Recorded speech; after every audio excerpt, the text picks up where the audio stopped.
இங்க மீனா சொன்ன ஐடியா படி வித்யாவுமே முருகன்ட்ட இங்க பாருங்க, நான் இந்த மாதிரி புது ஆளுங்கிட்டலாம் பழக்கம் கிடையாது எனக்கு. நான் உங்கள பத்தி தெரிஞ்சுக்கணும் அப்படின்னா, நீங்க உங்க ஃபோனை ஒரு நாள் என்கிட்ட குடுத்துட்டு போங்க அப்படின்ற மாரி கேட்கறாங்க. இத கேட்டோனே இங்க முருகனுமே, என்னங்க நீங்க இதெல்லாம் நீங்க என்கிட்ட கேட்கலாமா? நான் எப்படி உங்களுக்கு உரிமையா கொண்டு வந்து இந்த மாதிரி பிரியாணி குடுக்குறேனோ, அதே மாரி நீங்களே என்கிட்ட உரிமையா ஃபோன கேட்டு வாங்கலாம். அதுல எந்த ஒரு தப்பும் இல்ல அப்படின்ற மாதிரி இங்க முருகனுமே வந்து அந்த ஃபோன் எடுத்து கையில குடுத்துடுறாங்க. இத கேட்ட வித்யாவுக்குமே பயங்கர ஹாப்பி ஆயிடுது. அப்பனா முருகன் ரொம்பவே வந்து பியூரா இருக்காரு. அவருக்கு தன்னோட ஃபோன என்ன நம்பி குடுக்குறாரு அப்படின்ற மாதிரி அவங்களும் ரொம்ப சந்தோஷப்பட்டுட்டு இருக்காங்க. அதே நேரம் இங்க மீனா சொன்ன விஷயம் நம்ம லைஃப்லயும் யூஸ் ஆகுது அப்படின்ற மாதிரி ரொம்பவே ஹாப்பியா இந்த பக்கம் முருகனோட போனையும் ஒரு பக்கம் எடுத்து நோண்டிட்டு இருக்காங்க. அதே நேரம் இன்னொரு பக்கம் இங்க ரோஹிணியோட அம்மாவுமே கிறிஸ கொண்டு போய் ஸ்கூல்ல விட்டுட்டு ரொம்பவே வேக வேகமா அவங்க வீட்டுக்கு போறாங்க. போனது மட்டும் இல்லாம இங்க ரோஹிணி சொன்ன மாதிரி அவங்களோட பழைய நகை எல்லாத்தையுமே எடுத்து ரெடியா வச்சுட்டு எங்க வீட்லயே வெயிட் பண்றாங்க. ரோகிணியுமே அடிச்சு பிடிச்சு அங்க ஓடி வராங்க. வந்தது மட்டும் இல்லாம, அம்மா அந்த நகையெல்லாம் எடுத்துட்டியா, சீக்கிரம் வா, அந்த நகையெல்லாம் வித்து நம்ம முதல்ல பணத்தை வாங்கணும் அப்படின்ற மாதிரி அந்த நகை எல்லாத்தையும் எடுத்துட்டு போயிட்டு ஒரு இடத்துக்கு கொண்டு போய் விற்க ஆரம்பிக்கிறாங்க. வித்து கிட்டத்தட்ட 3 லட்ச ரூபாய் ரெடி பண்றாங்க. பணத்தையும் ரெடி பண்ணது இல்லாம இந்த பக்கம் நான் முக்கியமா கடைக்கு போக வேண்டியது இருக்குமா, நான் கிளம்புறேன் அப்படின்ற மாதிரி இங்க ரோகிணியோட அம்மா கிட்ட சொல்லிட்டு ரோகிணி கிளம்ப பாக்குறாங்க. ஆனா ரோகிணியோட அம்மாவுமே, ஒரு நிமிஷம் நில்லு ரோகிணி, எதுக்காக இந்த நகையெல்லாம் வித்த, எதுக்காக உனக்கு 3 லட்சம் அப்படின்ற மாதிரி கேட்கறாங்க. அப்ப இந்த பக்கம் ரோகிணியுமே, எல்லாம் இந்த முட்டாள் மனோஜ்னாலதாமா, இங்க நம்ம கடையில ஜிஎஸ்டி கட்ட வேண்டியதுக்கு கட்டாம விட்டுட்டான். இப்போ கடையில வந்து ஜிஎஸ்டி ஆளுங்களாம் வந்து நின்றுக்கிட்டு நான் சீல் வச்சிருவேன், இல்லைன்னா ஒழுங்கா பணத்தை கட்டுங்க அப்படின்ற மாதிரி டார்ச்சர் பண்றாங்க. வேற வழி இல்லாம தான் நம்மளோட நகையெல்லாம் வித்து இப்போ அந்த ஜிஎஸ்டி கட்ட போறேன், அது மட்டும் கட்டிட்டானா இந்த பிரச்சனை ஒரு முடிவுக்கு வந்துடும் அப்படின்ற மாதிரி ரோகிணி சொல்றாங்க. ஆனா இதை கேட்ட ரோகிணியோட அம்மாவே, என்னமா இது, மனோஜ் இப்படி பண்ணிக்கிட்டு இருக்கான், புத்திசாலியா இருப்பான்னு பார்த்தா இப்படி முட்டாளா இருக்கானே, பண விஷயத்துல இப்படி ஏமாந்துகிட்டே இருந்தா எவ்வளவு நாள் தான் நீ சமாளிப்ப, உங்ககிட்ட இருக்க மொத்த நகையும் வித்து நீ பணமா எடுத்துட்ட, இதுக்கு மேல திடீர்னு பணம் யாரா கேட்டா கூட உன்னால ரெடி பண்ண முடியாது, நீ எப்படிமா சமாளிப்ப அப்படின்ற மாதிரி ரோகிணியோட நிலைமையை நினைச்சு ரொம்பவே கவலைப்பட ஆரம்பிக்கிறாங்க. ஆனா ரோகிணியுமே, நீ கவலைப்படாதமா, இது எல்லாம் அந்த 30 லட்ச ரூபாய் கிடைக்கிற வரைக்கும் தான், அது மட்டும் கிடைச்சிருச்சுன்னு வச்சுக்க, அதுக்கப்புறம் பாரு, நம்ம வைக்கிறதா சட்டம், நம்ம வைக்கிறதா எல்லாமே வந்து திட்டமா இருக்கும் அப்படின்ற மாதிரி எங்க ரோகிணியும் பயங்கரமா திட்டவட்டமா பேசிட்டு இருக்காங்க. இதை கேட்ட உடனே இங்க ரோகிணியோட அம்மாவுக்கு கொஞ்சம் நிம்மதியா இருந்தாலும், ஆனா முத்து கிட்ட நம்ம கண்ணில் பட்டுட்டோமே, இப்ப இதுவே ஒரு பிரச்சனை, கண்டிப்பா முத்து கிறிஸ் மேல இருக்க பாசத்தினால நம்ம வீடை தேடி கண்டுபிடிச்சு வந்துருவான், இந்த விஷயத்துல எப்படியாவது வேற ஒரு முடிவு எடுக்கணும்னு சொல்லி அவங்க இன்னொரு பக்கம் யோசிச்சுக்கிட்டு இருக்காங்க. ஆனா அதே நேரத்துல இன்னொரு சைடு இங்க முருகனும் மறுபடியும் பிரியாணி பொட்டலத்தை எடுத்துக்கிட்டு இங்க முத்துக்கும் இன்னொரு பக்கம் வந்து செல்வத்துக்கும் கொடுக்கறதுக்காக கார் செட்டுக்கு வராரு. அங்க கார் செட்ல முத்துவும் செல்வமும் ரொம்ப ஹாப்பியா பேசி விளையாண்டுட்டு இருக்காங்க. ஆனா அங்க போன முருகனும், ஆனா இங்க பாருங்களேன், இந்த மாதிரி எனக்கு தெரிஞ்சவன் ஒருத்தன் பிரியாணி கடை ஓப்பன் பண்ணியிருக்கான், அவன்கிட்ட தான் உங்களுக்கு கடையில இருந்து பிரியாணி வாங்கிட்டு வந்தேன், நீங்க எல்லாம் சாப்பிடுங்க அப்படின்ற மாதிரி இங்க முத்து கிட்ட கொடுக்குறாங்க. அப்போ முத்துவுமே, என்னடா புதுசா பிரியாணி எல்லாம் வந்து கொடுத்துட்டு இருக்க, நீ இந்த மாதிரிலாம் பண்ற ஆளே கிடையாது அப்படின்ற மாதிரி இங்க டவுட்டோட இங்க முருகன்ட்ட கேட்கறாங்க. அப்போ முருகன் இருந்துகிட்டு, இல்லைண்ணே, என் லைஃப்லயும் எனக்காக ஒரு பொண்ணு கிடைச்சிருச்சுல்ல, அதுதான் செலிப்ரேட் பண்ற மாதிரி அந்த பொண்ணுக்கு ஒரு பிரியாணி கொடுத்துட்டு அப்புறம் உங்களுக்கும் பிரியாணி வாங்கிட்டு வந்தானே அப்படின்ற மாதிரி சொல்றாங்க.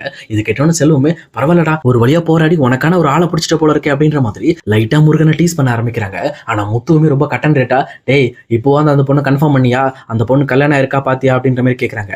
ஆனா இந்த பக்கம் முருகன் இருந்துகிட்டு, அண்ணே தரவா செக் பண்ணிட்டேன், எந்த ஒரு பிரச்சனையும் இல்ல, அந்த பொண்ணுக்கு கல்யாணம் எல்லாம் ஆகல, ஆனா அந்த பொண்ணுக்கு என் மேல விருப்பம் இருக்கு, இப்பதான் அந்த பொண்ணு என் போனை வாங்கிச்சு, ஒரு நாள் ஃபுல்லா உங்க போனை நான் வச்சிருக்கேன், அப்பதான் உங்களை பத்தி என்னால தெரிஞ்சுக்க முடியும்னு சொல்லிட்டு என் போனை வாங்கி இருக்கிறதுனே, கண்டிப்பா என் போனை வச்சு அது தெரிஞ்சுக்கும், நான் நல்லவன், அது மேல ரொம்பவே இன்ட்ரெஸ்டா இருக்கேன் அப்படிங்கறத புரிஞ்சுக்கும், அதுக்கப்புறம் நாங்க ஆட்டோமேட்டிக்கா ஒன்னா சேர்ந்துருவேன் அப்படின்ற மாதிரி இங்க முருகனும் முத்துக்கிட்ட சொல்லிட்டு இருக்காங்க. ஆனா இதை கேட்ட முத்துவுமே, சரிடா நீ உன் போனை கொடுத்துட்டு அந்த பொண்ணு கிட்ட, ஓகே அந்த பொண்ணோட போனை வாங்கிட்டு வந்தியா அப்படின்ற மாதிரி கேட்கறாங்க. அப்ப முருகனுமே, இல்ல என்ன வாங்கணுமா அப்படின்ற மாதிரி கேட்கறாங்க. அப்ப முத்துவுமே, டேய் இங்க பாரா, இப்ப இருக்கிற பொண்ணுங்கெல்லாம் நம்ப முடியாது, நீ முதல்ல அந்த பொண்ணுகிட்ட அந்த பொண்ணோட போனை வாங்கிட்டு வா, அப்பதான் தெரியும், சொல்ல போனா நீ எப்படி உன் போனை நம்பி அந்த பொண்ணுகிட்ட கொடுத்தியோ அதே மாதிரி அந்த பொண்ணும் நம்பி அந்த போனை உங்ககிட்ட கொடுத்துருச்சுன்னு வச்சுக்க, எந்த ஒரு பிரச்சனையும் கிடையாது, நீ எப்பவும் போல அந்த பொண்ணை நிம்மதியா கட்டிட்டு வாழலாம் அப்படின்ற மாதிரி முத்து சொல்றாங்க. உடனே இது கேட்ட உடனே, சரிண்ணே, அப்ப நாளைக்கு என் போனை வாங்குறப்போ அந்த பொண்ணுகிட்ட கேட்டு நான் போனை வாங்கிடுறேன் அப்படின்ற மாதிரி இங்க முருகனுமே வந்து தயாரா இருக்காரு அந்த விஷயத்துக்கு. அதே நேரம் இன்னொரு பக்கம் ரோகிணியுமே தன்னோட நகையெல்லாம் வித்த பணத்தை எடுத்துக்கிட்டு டைரக்டா இங்க மனோஜோட ஆஃபீஸ்க்கு போயிட்டு இருக்காங்க. அங்க போனது மட்டும் இல்லாம அங்க வந்து ஜிஎஸ்டி ஆளுங்க கிட்ட அந்த 3 லட்ச ரூபாய் பணத்தை கொடுத்து அந்த பணத்துக்கான அந்த பில்லையுமே ரிசிப்டையும் வாங்கிக்கிறாங்க. அதுக்கப்புறம் ஜிஎஸ்டி ஆளுங்களுமே, இங்க பாருங்க, இதுக்கு மேல ஒழுங்கா ஜிஎஸ்டி கட்ட பாருங்க, இந்த மாதிரி நீங்க அடுத்த டைம் உங்களுக்கு வார்னிங்லாம் கொடுக்க முடியாது, அடுத்த டைம் வந்து நாங்க டைரக்டா சீல் வச்சுட்டு போயிடுவோம் அப்படின்ற மாதிரி இங்க ரோகிணியும் மனோஜையும் வந்து பயங்கரமா மிரட்டிட்டு போயிடுறாங்க. அதே நேரத்துல மனோஜுமே, பரவாயில்ல ரோகிணி, உன் திறமையை பயன்படுத்தி 3 லட்ச ரூபாய் ரெடி பண்ணிட்டேன்னு சொல்லி இங்க ரோகிணி கிட்ட ரொம்பவே க்ளோஸா நடந்துக்கிறாங்க. ஆனா இதை பார்த்த ரோகிணி மேடே, இது கடடா சும்மாரு அப்படின்ற மாதிரி இங்க மனோஜ் கொஞ்சம் அமைதியா இருக்க சொல்றாங்க. ஆனா அதே நேரத்துல மனோஜுமே, பரவாயில்ல, எனக்கு இந்த மாதிரி ஒரு மனைவி கிடைக்கல, அதனால எல்லாரும் என்ன நினைச்சிட்டு போறாங்க, நீ உண்மையுமே ரொம்ப கிரேட் அப்படின்ற மாதிரி இங்க ரோகிணியை ரொம்பவே பாராட்டிக்கிட்டு இருக்காங்க. ஆனா ரோகிணியுமே இந்த பணத்தை ரெடி பண்றதுக்கு படாத பாடுபட்டு சும்மா நாயா பேயா ஓடிதான் கஷ்டப்பட்டு இந்த பணத்தை ரெடி பண்ணியிருக்காங்க. ஆனா மனோஜுக்கு இந்த விஷயம் சுத்தமா புரியல. ஏன்னா மனோஜ் எப்பவுமே பண விஷயத்துல ரொம்பவே வீக்கு, பணத்தை சரியா பாதுகாக்கவும் தெரியாது, சேமிக்கவும் தெரியாது, ரொம்பவே கேஷுவலா செலவு பண்ற ஆள் தான். ஆனா இதெல்லாம் வந்து ரோகிணிக்கு ரொம்ப நாள் பிடிக்காது. கண்டிப்பா இங்க மனோஜ் தன்னோட கண்ட்ரோல்ல வச்சுக்கிறதுக்காக அவங்க இதெல்லாம் ட்ரை பண்றாங்க. ஆனா இதே நேரம் இன்னொரு பக்கம் எங்க ரோகிணியோட மனசுக்குள்ள இன்னொரு பயம் எழ ஆரம்பிக்குது. ஏன்னா ஏற்கனவே இங்க இது வரைக்கும் முத்து கிறிஷை பார்க்கவே இல்லை, அதனால பிரச்சனை இல்லாம இருந்துச்சு. இப்போ மறுபடியும் ஸ்கூல்ல வச்சு முத்து கிறிஷையும் கிறிஷோட அம்மாவையும் பார்த்துட்டான். அப்ப கண்டிப்பா வந்து பெரிய பிரச்சனை ஆக போகுது. எப்படியாவது இப்ப கிறிஷை இந்த ஸ்கூலை விட்டு மாத்தணும், அப்படி இல்லைன்னா முத்து இனிமேல் அந்த ஸ்கூலுக்கு வரவிடாம பண்ணணும் அப்படின்ற மாதிரி என்ன பண்ணலாம் அப்படிங்கிற மாதிரி யோசிச்சுக்கிட்டு டைரக்டா எங்க வீட்டுக்கு போயிடுறாங்க. ஆனா வீட்டுக்கு போனோன்னே எப்பவும் போல முத்து மீனா பேசுறத விட்டு கேட்கறாங்க. அப்ப முத்து இருந்துகிட்டு இன்னைக்கு கிறிஸ்ட ஸ்கூல்ல பார்த்ததாவும், ஸ்கூல்ல அவங்க பாட்டியோட வந்திருந்தான், அவங்க அம்மா உங்க ஊருக்கு திரும்பி வந்துட்டாங்க போல இருக்கு. அதே நேரம் கிறிஷுமே அப்பா போற அதே ஸ்கூல்ல தான் படிச்சுட்டு இருக்கான் அப்படின்ற மாதிரி இங்க மீனாட்ட ரொம்பவே ஹாப்பியா பேசிட்டு இருக்காங்க. இதை கேட்ட மீனாமே கண்டிப்பாங்க என்னையும் ஒரு டைம் கூட்டிட்டு போங்க, நானும் கிறிஷை பார்க்கணும், ரொம்ப நாள் ஆச்சு அப்படின்னு சொல்லிட்டு அவங்களுமே கிறிஷ் மேல இருக்க பாசத்துல கிறிஷை பார்க்கணும்னு சொல்லி பேசிக்கிட்டு இருக்காங்க. ஆனா இதெல்லாம் கவனிச்சுட்டு இருக்கிற ரோகிணியுமே எப்படியாவது கிறிஷை இவங்க கிட்ட இருந்து மறைச்சாகணுமே, இவங்க கண்ணில் மட்டும் கிறிஷ் பட்டானா அப்புறம் பெரிய பிரச்சனை ஆயிடும் அப்படின்னு சொல்லிட்டு இவங்களுமே யோசிச்சுட்டு இருக்காங்க. ஏன்னா கண்டிப்பா கிறிஷை வந்து மீனா பார்த்துட்டாங்கன்னா அவங்களை எப்படியாவது நம்ம வீட்டுக்கு கூட்டிட்டு வரணுங்கிறதுக்கு யோசிப்பாங்க. அப்ப கிறிஷ் இங்க வந்து இங்க இருக்க ரோகிணியை பார்த்தானா இங்க ரோகிணிக்கு பெரிய பிரச்சனை ஆயிடும். அதனாலே ரோகிணி கிறிஷ் வந்து இவங்க கையில கிடைக்க கூடாது, இவங்க கண்ணில் சிக்க கூடாதுன்னு நினைச்சிட்டு இருக்காங்க. ஆனா என்ன நடக்க போகுது அப்படிங்கிறது இனி வர போற டைம்ல தான் தெரியும். அதே நேரம் அடுத்த நாள் காலையில எப்பவும் போல எங்க முருகனும் இங்க வித்யாவை பாக்குறதுக்காக வீட்டுக்கு போறாங்க. அப்ப வித்யாவுமே முருகனோட போனை ஒரு நாள் ஃபுல்லா கையில வச்சு வெறும் தண்ணி கேன் போடுறவர் மட்டும் தான் கால் பண்ணியிருக்காரு. அப்ப வித்யாவுமே பரவாயில்ல முருகன், நீங்க ரொம்பவே பியூரா இருக்கீங்க, சொல்லப்போனா நீங்க ரொம்பவே நல்லவரா இருக்கீங்க அப்படின்னு சொல்லிட்டு இங்க முருகனோட போனை முருகன்ட்டே திருப்பி கொடுக்குறாங்க. அப்ப முருகன் இருந்துகிட்டு ஓகே என் போன் எல்லாம் செக் பண்ணிட்டீங்கல்ல, இப்போ உங்களுக்கு என்ன பிடிக்குது இல்லை அப்படின்ற மாதிரி ரொம்பவே ரொமான்ஸ் பண்ற மாதிரி பேச ஆரம்பிக்கிறாங்க. உடனே வித்யாவும் இருந்துகிட்டு இருங்க எதா இருந்தாலும் ஸ்லோவாவே போவோம், அவசரப்பட வேண்டாம் அப்படின்ற மாதிரி ரொம்பவே வந்து கேஷுவலா பேச ஆரம்பிக்கிறாங்க. அப்ப முருகனும் இருந்துகிட்டு எங்க நீங்க என்ன புரிஞ்சுக்கிறதுக்கு என்னோட போனை கேட்டீங்கல்ல, அதே மாதிரி நானும் உங்ககிட்ட ஒரு விஷயத்தை கேட்கலாமா அப்படின்ற மாதிரி கேட்கறாங்க. அப்போ உடனே வித்யா இருந்துகிட்டு கேளுங்க, அதான் நீங்க என்ன நம்பி உங்க போனே கொடுத்துட்டு போயிட்டீங்க, வேற என்ன நீங்க கேட்க போறீங்க அப்படின்ற மாதிரி இங்க வித்யா ரொம்பவே நக்கலோடையும் அதே நேரம் இங்க முருகன் மேல இருக்க ஒரு விருப்பத்தோடையும் ரொம்ப கேஷுவலா பேசிட்டு இருக்காங்க. அப்ப முருகனுமே உங்க போனை நான் ஒரு நாள் வச்சிருக்கலாமா, சொல்லப்போனா நீங்க என் போனை வச்சிருந்த மாதிரி ஒரு நாள் உங்க போனை வச்சிருந்தா எனக்கும் அது ஆறுதலா இருக்கும்ல அப்படின்ற மாதிரி நானும் உங்களை பத்தி தெரிஞ்சுக்குவேன்ல அப்படின்ட்டு இங்க முருகனுமே வந்து வித்யா கிட்ட கேட்கறாங்க. உடனே வித்யா இருந்துகிட்டு என்னாச்சு என் மேல சந்தேகப்படுறீங்களா அப்படின்ற மாதிரி உடனே கொஸ்டின் ஆரம்பிக்கிறாங்க. அப்ப முருகனும் இருந்துகிட்டு ஏங்க நான் எங்க சந்தேகப்பட போறேன், எனக்கு உங்க மேல 100% நம்பிக்கை இருக்குங்க, ஆனா என் கூட இருக்கிற 2-3 ஃப்ரெண்ட்ஸ் தான் உன் போனை அந்த பொண்ணு வாங்கிச்சுல்ல, அதே மாதிரி நீ அந்த பொண்ணோட போனை வாங்கி வச்சுக்கடா, அப்பதான் அந்த பொண்ணுக்கும் கொஞ்சம் கிளாரிட்டியா கிடைக்கும், நீ அந்த பொண்ணை நல்லாவே விரும்பிக்கிட்டு இருக்கல, அதுக்கப்புறம் உங்களோட ரிலேஷன்ஷிப் நல்லா இருக்கும் அப்படின்ற மாதிரி சொன்னாங்க அப்படின்ட்டு இங்க முருகனுமே சொல்றாங்க.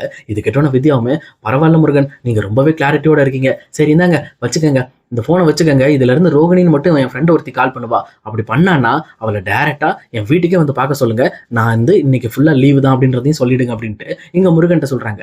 அதே நேரம் அவரு இருந்துகிட்டு இங்க வித்யாவை பார்த்து ரொம்ப தேங்க்ஸ்ங்க அப்படின்னு சொல்றாங்க. இதை கேட்ட வித்யாவுமே என்ன முருகன் எதுக்காக எனக்கு தேங்க்ஸ் சொல்றீங்க அப்படின்னு சொல்லி கேட்கிறப்போ இங்க முருகனும் சொல்ல ஆரம்பிக்கிறாரு, இல்லங்க என்ன நம்பி உங்க போனை கொடுத்துருக்கீங்கல்ல அதுக்காக தேங்க்ஸ் சொன்னேன் அப்படின்னு சொல்லிட்டு இங்க வித்யா மேல இருக்க லவ்ல அவருமே அந்த போனை வாங்கிட்டு டைரக்டா செட்டுக்கு போறாரு. போனது மட்டும் இல்லாம இங்க பாருங்க அந்த போனை வாங்கிட்டேன் அப்படின்னு சொல்லிட்டு இந்த பக்கம் முத்துக்கிட்டையும் செல்வத்தையும் காட்டுறாங்க.